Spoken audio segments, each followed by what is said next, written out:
Do extraterrestrial aliens exist? A new study finds out what scientists really think about this.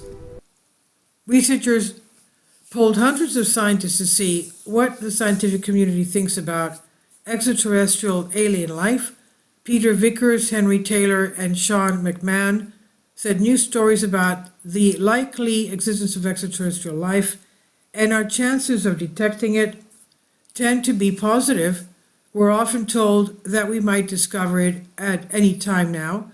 Finding life beyond Earth is only a matter of time, and we're told in September 2023, we are close, was a headline from September 2024.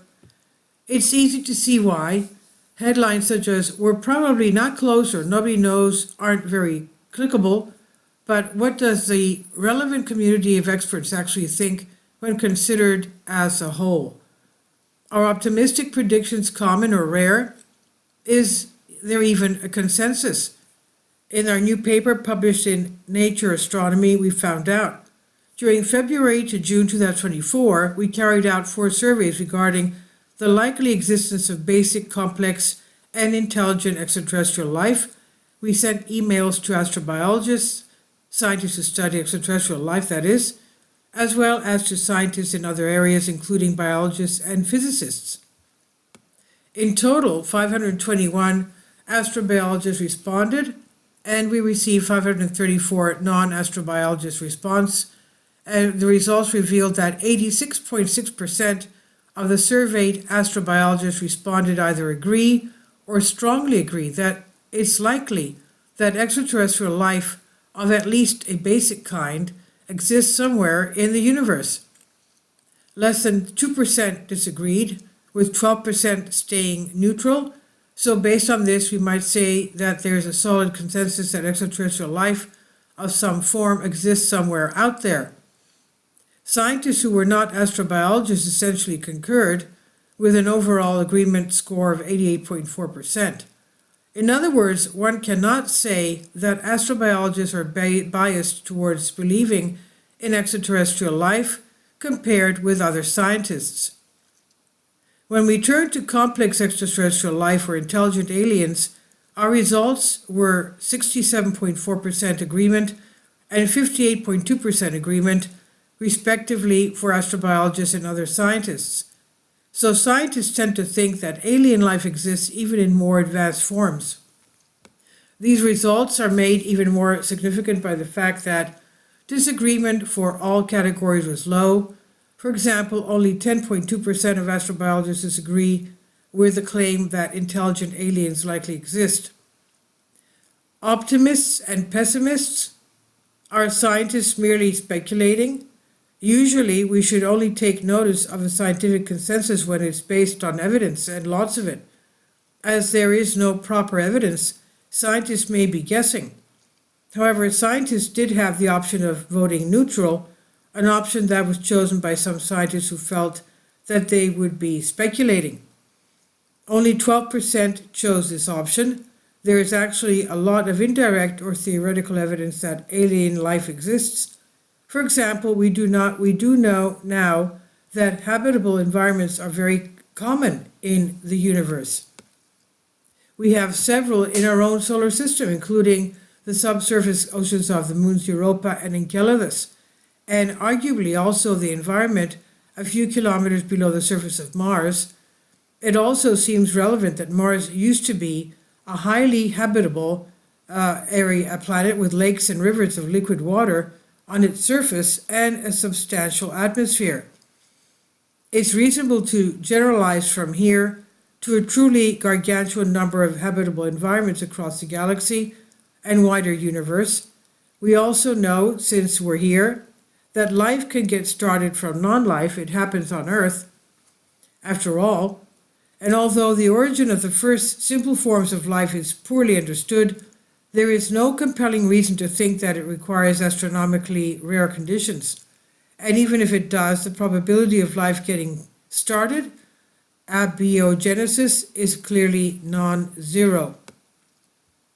This can help us to see that 86.6% are agreement in a new light. Perhaps it's not actually a surprising strong consensus, Perhaps it's a surprisingly weak consensus. Consider the numbers. There are more than 100 billion galaxies, and we know that habitable environments are everywhere.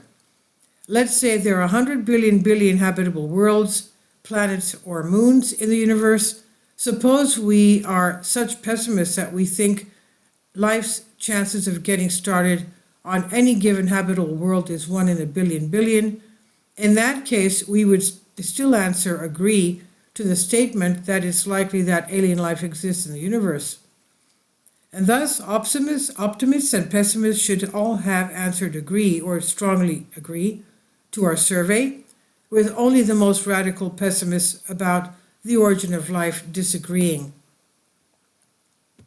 Bearing this in mind, we could present our data another way. Suppose we discount the 60 neutral votes we received.